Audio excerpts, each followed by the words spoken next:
নিপীড়িত একটি জনপদকে মুক্ত করে আমাদেরকে স্বাধীনতা এনে দিয়েছেন। সকল বীর শহীদ মুক্তিযোদ্ধাদের আমরা গভীর শ্রদ্ধা করে স্মরণ করি। তাদের মধ্যে যারা মুসলমান, আল্লাহ তাআলা যেন তাদেরকে শাহাদাতের মর্যাদা দান করে দেন। আমরা জানি এই বিজয় আনন্দের। যে কোনো বিজয় যেটা আমাদের অর্জন হয়ে থাকে, একটু কষ্ট করে আমরা যেটা অর্জন করি, যেমন এখন ডিসেম্বর মাস চলছে, প্রত্যেকটা শিক্ষাঙ্গনে বার্ষিক পরীক্ষার ফলাফল এখন প্রকাশিত হবে, ঠিক কিনা? ছাত্রছাত্রীরা পরীক্ষা দিয়ে এখন কেউ বিজয় পালন করবে, আবার কেউ বা তার রেজাল্ট দেখে হতাশ হবে, ঠিক কিনা? তো এই যে হতাশ এবং বিজয়, এটিও আল্লাহ রাব্বুল আলামিনের একটা দান। হতাশ হলে সে যেন ভেঙে না পড়ে। পরের বছর যে এই বছর যে কষ্ট করেছে বা তার যে শ্রম মেধা যতটুকু ব্যয় করার কথা ছিল ততটুকু সে ব্যয় করতে পারে নাই, বিদায় রেজাল্ট খারাপ হয়েছে, ঠিক কিনা? আবার এখন থেকে যদি সে প্রতিজ্ঞা করে যে আমি ক্লাসে ঠিকমতো উপস্থিত থাকবো, আমাদের উস্তাদ শিক্ষকদের কথা মেনে চলবো, যা যা পড়া দিবে ঠিকমতো পড়বো, তাহলে আগামী বছর সে আবার রেজাল্ট কি করবে? ভালো করবে। আমি সে প্রসঙ্গে আপনি আপনার সন্তানকে কি শেখাবেন, কোন লাইনে পড়াবেন, সামান্য একটু 2 মিনিটে কথা বলবো, এরপরে আমরা আমাদের আলোচনায় আসবো ইনশাআল্লাহ।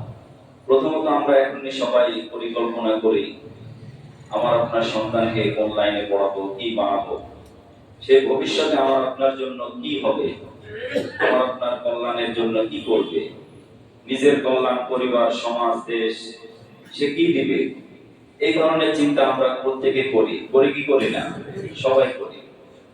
আল্লাহ রাব্বুল আলামিন আমাদেরকে মানুষ বানিয়েছেন, মানুষের মধ্যে আবার শ্রেষ্ঠ মানুষ বানিয়েছেন, শ্রেষ্ঠত্ব দিয়েছেন। শ্রেষ্ঠ নবী মুহাম্মদুর রাসূলুল্লাহ সাল্লাল্লাহু আলাইহি ওয়াসাল্লামের উম্মত বানিয়েছেন, আখিরি জামানার উম্মত বানিয়েছেন। আমরা যদিও শেষে আসছি, কিন্তু আমরা সকল উম্মতের মধ্যে সেরা উম্মত, ঠিক কি না বলেন? এজন্য আমরা আমাদেরকে নিয়ে যে চিন্তা করব, সেটা অন্যান্য উম্মতের থেকে একটু ব্যতিক্রম চিন্তা করতে হবে। যেহেতু আমরা ব্যতিক্রম ধর্মীয় উম্মত, সাইয়্যিদনা হযরত ইব্রাহিম আলাইহিস সালাম যেভাবে আমাদের জন্য দোয়া করেছেন, তিনি দুনিয়া থেকে বিদায় নেবার আগেই তিনি তার জাতির জন্য দোয়া করেছেন, রূহানী সন্তানের জন্য দোয়া করেছেন।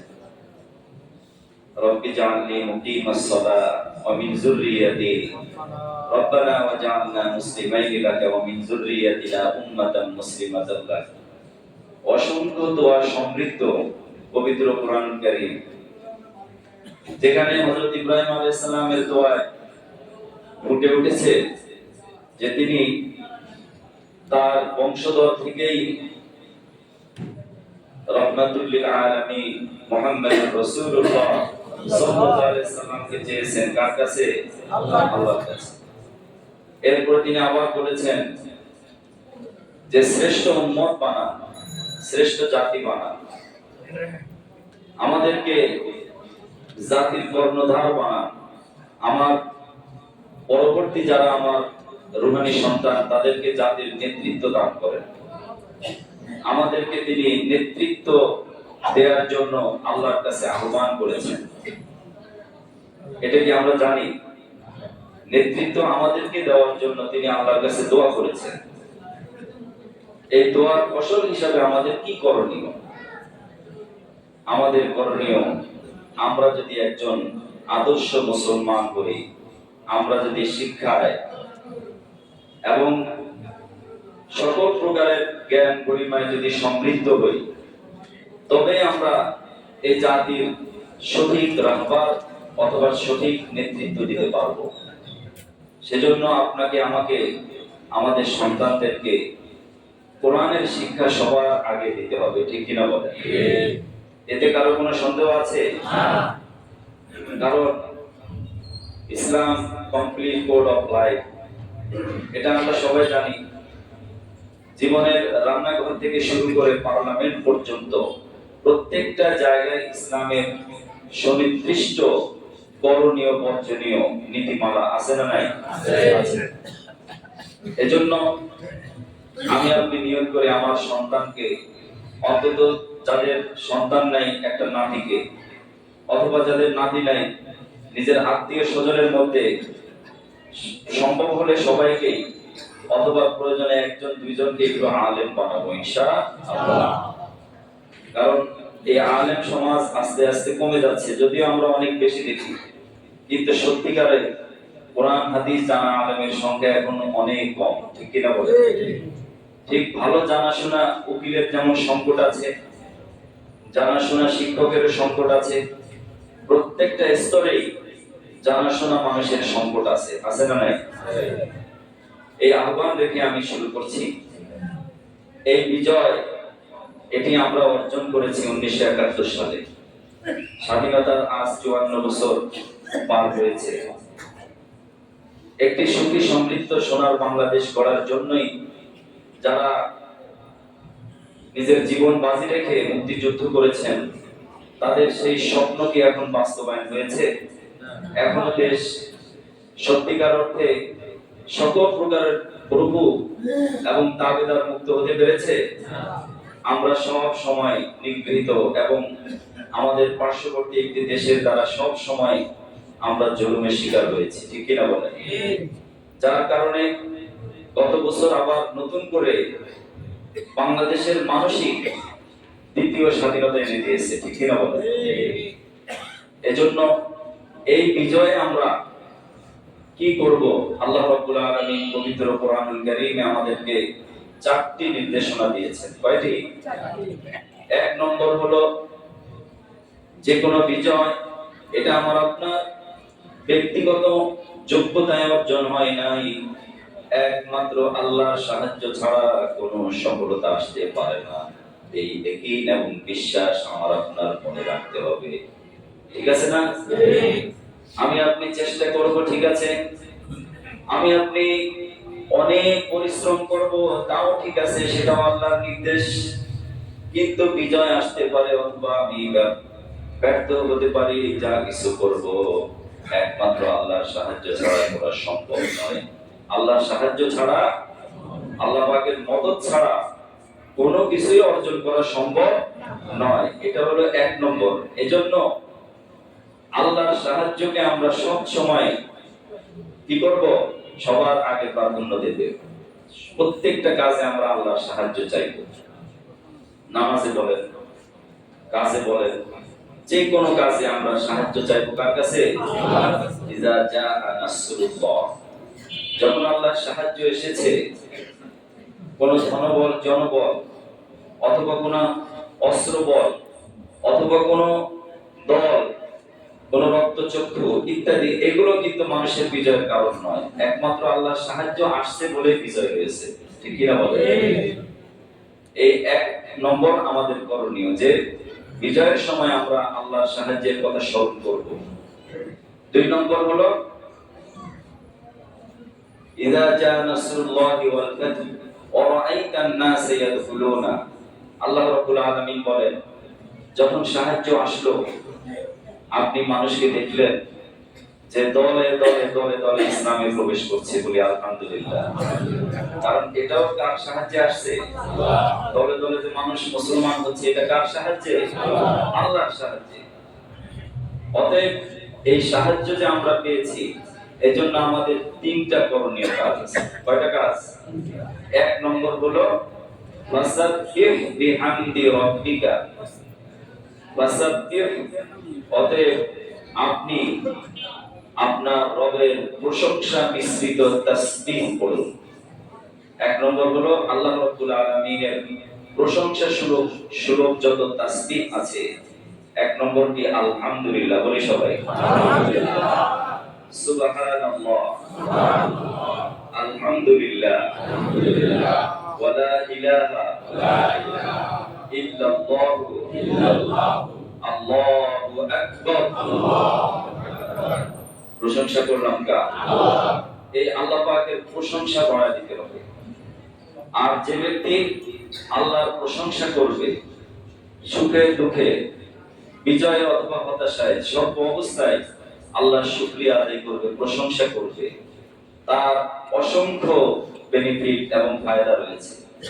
এক নম্বর হলো যে ব্যক্তি আল্লাহর প্রশংসা বেশি করবে, আল্লাহ রাব্বুল আলামিন যে জিনিস তার হারিয়ে গেছে ওই হারানো জিনিসও তাকে ফিরিয়ে দিবে।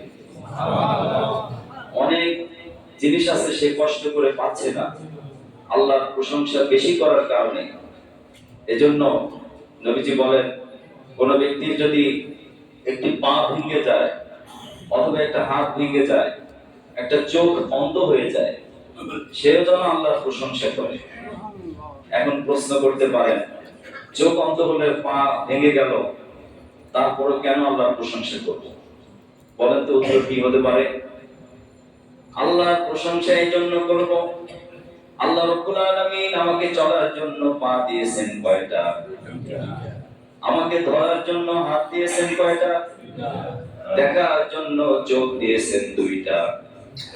আল্লাহ রাব্বুল আলামিন ইচ্ছা করলে দুইটা চোখ নিয়ে যেতে পারতেন, আমার করার কিছুই ছিল না, ছিল না। ইচ্ছা করলে আমার দুইটা হাতই নষ্ট হয়ে যেতে পারত, দুইটা পায়ের কর্মশক্তি নষ্ট হয়ে যেতে পারত, কিন্তু আল্লাহ রাব্বুল আলামিন দয়া করে একটা পাকে আমাকে অসুস্থ করে দিয়েছেন, আর একটা পা তো সচল আছে। কত মানুষ দুটো পা নেই, দুই হাত দিয়ে সবকিছু করে, তার চাইতে তো আমি ভালো আছি, এই জন্য প্রশংসা করবো কার?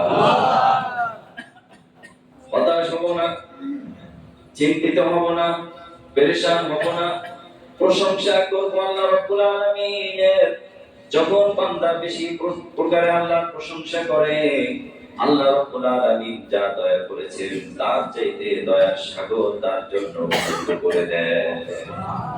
তখন নানা দিক থেকে আল্লাহর দয়া তার উপর রহমত নাযিল হতেই থাকে। এই বিজয়ের একমাত্র দুই নম্বর হলো আল্লাহর প্রশংসা মিশ্রিত তাসবিহ পড়ব। এরপরে তিন নম্বর হলো আস্তাগফিরুহু, বেশি বেশি আল্লাহ রাব্বুল আলামিনের ইস্তিগফার করব, ক্ষমা প্রার্থনা করব। বিজয়ের সাথে ক্ষমার সাথে কি সম্পর্ক?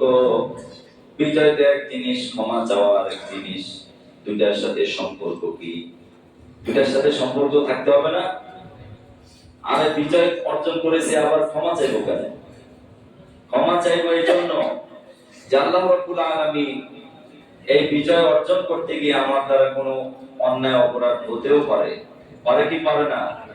সেজন্য ক্ষমা চাইবো কার কাছে? আল্লাহর কাছে। কোন মানুষের হক যদি নষ্ট করে থাকি, মানুষের কাছেও ক্ষমা চাইবো। সর্বোপরি আল্লাহ পাকের শুকরিয়া আদায় করে আল্লাহর তাসবিহ পড়ে একনিষ্ঠভাবে ক্ষমা প্রার্থনা করব একমাত্র কার কাছে? আল্লাহর কাছে। কোন ব্যক্তি যদি ক্ষমা চায়, ইস্তিগফার করে, কোরআনে তার জন্য 6টা বেনিফিট রয়েছে, 6টা লাভ। আর হাদিস শরীফে রয়েছে 3টা। 6 আর 3 কত? 9টা লাভ ওই ব্যক্তি ভোগ করবে যে ব্যক্তি বেশি বেশি ইস্তিগফার করে। শুধু মুখে নয়, মুখে বললাম আস্তাগফিরুল্লাহ রাব্বি মিন কুল্লি যামবিন ওয়া আতুবু ইলাইহি লা হাওলা ওয়ালা কুওয়াতা ইল্লা বিল্লাহিল আলিয়্যিল আযীম, এটা মুখে বললাম, কিন্তু ইস্তিগফারের যে শর্তগুলো রয়েছে, যে অন্তরে অনুশোচনা করা, ভবিষ্যতে অন্যায় করব না বলে প্রতিজ্ঞা করা, কারো হক নষ্ট করে থাকলে হক ফিরিয়ে দেওয়া, এরপরে আল্লাহ রাব্বুল আলামিনের কাছে এই আকুতি এবং প্রার্থনা করা, এখন থেকে আমি ভালো হয়ে চলবো, এই ধরনের মনোভাব নিয়ে ইস্তিগফার করা। ইস্তিগফার করে আল্লাহ রাব্বুল আলামিন প্রথম যে কাজটি করবেন, ইন্নাহু কানা গাফফারা। এক নম্বর লাভ হলো যে ব্যক্তি ইস্তিগফার করবে আল্লাহ তাকে মাফ করে দিবেন। এটা আমাদের প্রয়োজন আছে না? আছে। ইউরসিলিস সামাআ আলাইকুম মিদরারা। দুই নম্বর লাভ হলো যে আল্লাহ রাব্বুল আলামিন আসমান থেকে মানুষের কল্যাণের রহমতের বৃষ্টি বর্ষণ করবে, যে বৃষ্টি মানুষের উপকার হবে। জমিনের ফসল ভালো হবে, নদ নদী সুন্দর এভাবে নাব্যতা ফিরে পাবে। এই অবস্থা হবে এমন সুন্দর মানুষের কল্যাণকর দৃষ্টি নাজিল করবেন। ইউরসিলিস সামা আলাইকুম মিদরারা। এই গেল কয় নম্বর? 2 নম্বর। 3 নম্বর ওয়ায়ুমদিদুকুম বিআমওয়ালিকুম। 3 নম্বর লাভ হলো আল্লাহ রাব্বুল আলামিন মালের মধ্যে, সম্পদের মধ্যে প্রবৃদ্ধি এবং বৃদ্ধি করে দিবেন, সম্পদের বরাকা দিয়ে দিবেন। জোরে জোরে বলেন সুবহানাল্লাহ। সম্পদে বরকত দিবেন। 4 নম্বর হলো অবানি। আল্লাহ রাব্বুল আলামিন নিঃসন্তান যারা বেশি পরিমাণে আল্লাহর কাছে ইস্তিগফার করবে, আল্লাহ রাব্বুল আলামিন তাদেরকে সন্তান দিবেন। এবং যে সন্তান দিবেন সেই সন্তান নেক সন্তান হবে। ওই সন্তান তার জন্য দুনিয়াতেও কল্যাণের কারণ হবে এবং আখিরাতেও কল্যাণের কারণ হবে। এগুলো কয় নম্বর? 4 নম্বর। 5 নম্বর হলো ওয়ায়ুমদিদুকুম বিআমওয়ালিন ওয়া বানিন ওয়া ইয়াজআল লাকুম জান্নাতিন ওয়া ইয়াজআল লাকুম আনহারা। আজকে গ্রিন হাউস এফেক্ট নামে একটা বিষয় আমরা শুনি, যে সমুদ্রের তলদেশে আস্তে আস্তে আস্তে আস্তে কেটে যাচ্ছে। এই যে ভূমিকম্প হচ্ছে, বিজ্ঞানীরা ব্যাখ্যা দিয়ে থাকে এই পাহাড়গুলো আস্তে আস্তে পাহাড় গলা শুরু হয়েছে, যার কারণে দুনিয়া গরম হয়ে যাচ্ছে। অগ্নিগিরি এবং এই সমস্ত ভূমিকম্প মানুষের হাতের কামাই। মানুষ যে নানা প্রকারের অপকর্ম এবং বিভিন্ন প্রকারের আল্লাহর অবাধ্য আচরণ করেছে, এই জন্য আল্লাহ রাব্বুল আলামিন এই শাস্তিগুলো দিচ্ছেন। এই শাস্তি থেকে বাঁচার জন্য বেশি পরিমাণে ইস্তিগফার করলে আল্লাহ রাব্বুল আলামিন সর্বশেষ যেই বেনিফিট, যেই ফায়দা আমাদেরকে দিবেন তা হলো ইউরসিলিস সামা আলাইকুম মিদরারা ওয়া ইউমদিদুকুম বিআমওয়ালিন ওয়া বানিন ওয়া ইয়াজআল লাকুম জান্নাত। পৃথিবীতে অনেক অনাবাদি জমিন আছে, যে ফসল হয় না, বাগান হয় না, বাগানগুলো নষ্ট হয়ে যাচ্ছে। বিভিন্ন গাছ গাছালি আস্তে আস্তে নষ্ট হয়ে যাচ্ছে। যেমন সুন্দরবন, এটি সুন্দর কিনা? সুন্দরবনে গেছেন না সবাই? অনেকে গিয়েছেন। যে সুন্দরবন, এরকম বন বনানি দিয়ে আল্লাহ রাব্বুল আলামিন পৃথিবীকে সুন্দর করে সাজিয়ে দিবেন। বলি আলহামদুলিল্লাহ। এরপরে 6 নম্বর যেটা হবে সেটা হলো আল্লাহ রাব্বুল আলামিন পৃথিবীর যত নদ নদী আছে, এই নদ নদীগুলো শুকিয়ে যায়। এই শুকানো নদীগুলোতে আল্লাহ রাব্বুল আলামিন পানি প্রবাহিত করে দিবেন। তো যে ব্যক্তি ইস্তিগফার করবে তার জন্য কোরআনে 6টা বাবের কথা আছে, আর হাদিস শরীফে আছে 3টা। 1 নম্বর হলো মান লাজিমাল ইস্তিগফার। যে ব্যক্তি ইস্তিগফারকে লাজিম করে নিবে, নিজের জন্য বেশি বেশি ইস্তিগফার করবে। বিকুল্লি হাম্মিন ফাওয়াজা। আল্লাহ রাব্বুল আলামিন 1 নম্বর হলো তার যে সমস্ত দুশ্চিন্তা আছে, ভিতরে অনেক দুশ্চিন্তা পেরেশানি, এটা আমাদের প্রত্যেকের কম বেশি আছে, আছে না নাই? আল্লাহ রাব্বুল আলামিন ইস্তিগফারের বদৌলতে নবীজি বলেন সকল দুশ্চিন্তা দূর করে দিবেন। সুবহানাল্লাহ। 3 নম্বর অবিকুল্লি দাইয়িন মাখরাজা। আল্লাহ রাব্বুল আলামিন যত সংকীর্ণতা আছে, চলার সংকীর্ণতা, অফিসে কাজের সংকীর্ণতা, কর্মক্ষেত্রে সংকীর্ণতা, সকল সংকীর্ণতাকে দূর করে দিবেন। তার জন্য